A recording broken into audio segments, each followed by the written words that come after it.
Our next question is from Greg Kilmick from KGKIRadio.com. Please go ahead. Hey, Ryan. Thanks for spending some time with us today. Oh, thank you. My question to you is, you have a degree in mechanical engineering, and to the young guys that are coming up in racing right now, how has that impacted your career in terms of being able to communicate to team owners, to sponsors, to crew chiefs? How has that been able to help you out in your career in racing?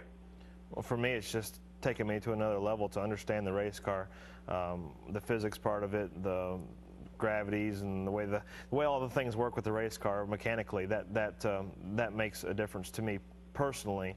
I'm not saying it makes me smarter than everybody else, but it's made me a smarter person to the point that I tell anybody, if you have the opportunity to go to college or any university to get a further education, do it. What you major in isn't what's going to make you the ultimately smart guy. It's the well-roundedness that you come out of any kind of further education with that makes you a better person and will make you a smarter person in order to make more money and be happier in the future. So for me, my actual title is vehicle structure engineering. It's a mechanical backbone, but it gave me the opportunity to be flexible in school and then obviously have that diploma and that education to fall back on for the rest of my career. Well, and that's exactly the point of it.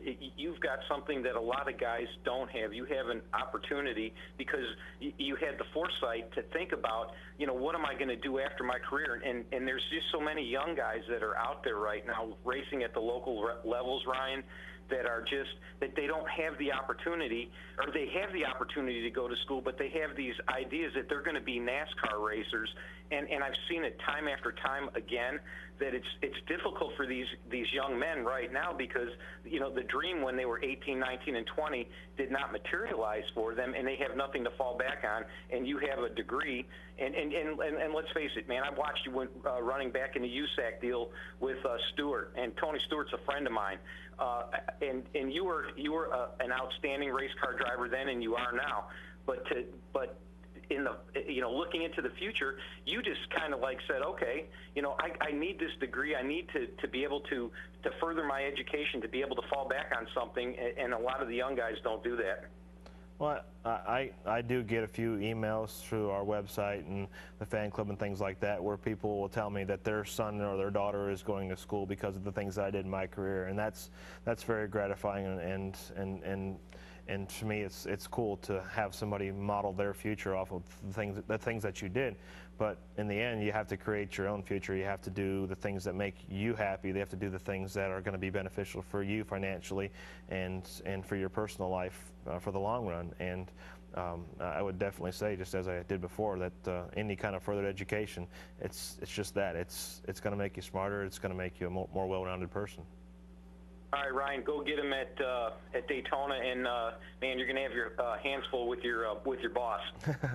I'll be fine. Thank you. All right, buddy. Thanks.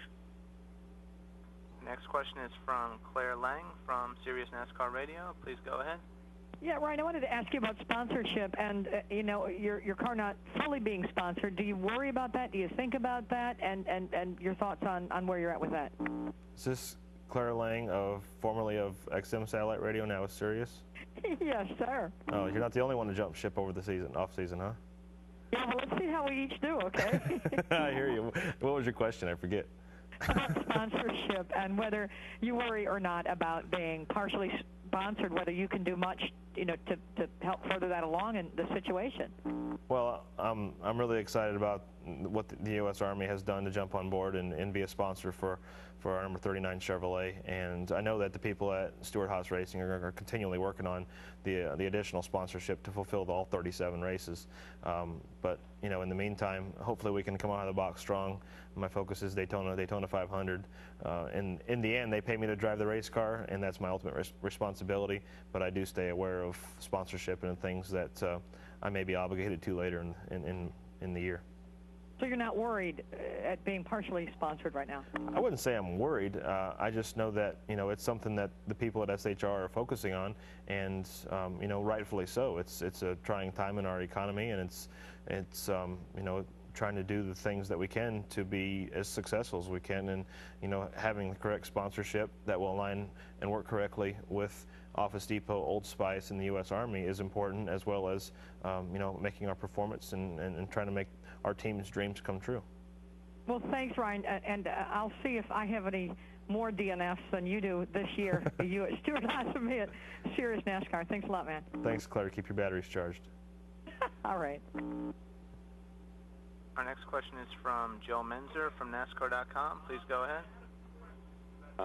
Ryan, you mentioned that you've been over to Rockingham. I'm just wondering what's that place looking like these days? Do you foresee more testing over at Rockingham because of the rules? And also, where did you say you were going to test and when? Earlier, I didn't catch that.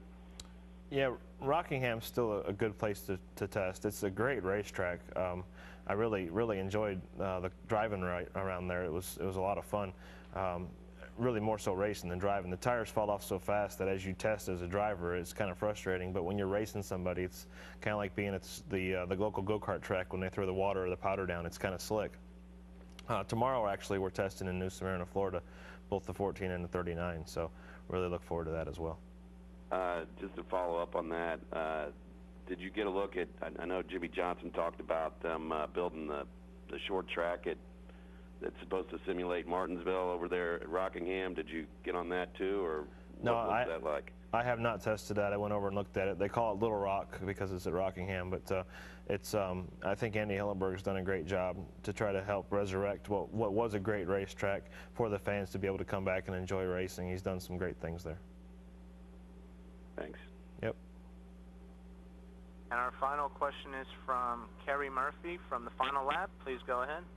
Hey, Ryan, I apologize if you've already answered this. I came on a little late, but what's it like this year more than any other year, the fact that there is no preseason thunder in the traditional sense of, actual cars on the track and getting ready for the speed weeks and stuff at Daytona?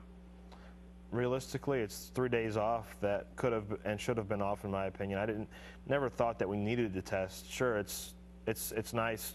The one thing that I wish we could test for is for the fans, because there are several fans that show up at Daytona and come to the racetrack and enjoy the atmosphere and the testing. For instance, some fans may not be able to afford to come for the Daytona 500 or the Speed Weeks or anything else to go, or any other race for that matter. They might just want to come to testing. So I wish we could service the fans in that way, but in the end, with the economy the way it is, I don't feel like we need to test as a team, or NASCAR needs to test as an association. So it's all good with me. We just get a couple more days off that they find something else for us to do. All right, thank you. Thank you. Herb, I'll turn it back over to you. All right, thank you. And first of all, thanks to the media for joining us today. Good turnout. Ryan Newman, defending Daytona 500 champion. Thank you and best of luck, and we'll see you soon. All right, Herb, thank you. All right, once again to the media, as always, we truly appreciate the coverage.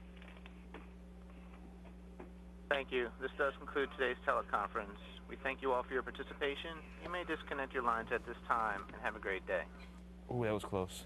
Almost pushed the table right into that monitor.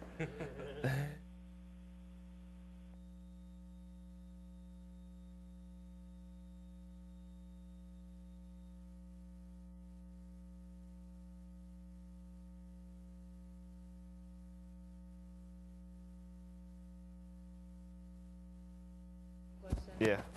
Did you hear it? Well, I couldn't hear questions. I was just listening to your answers. Yeah. He said everything just the same way.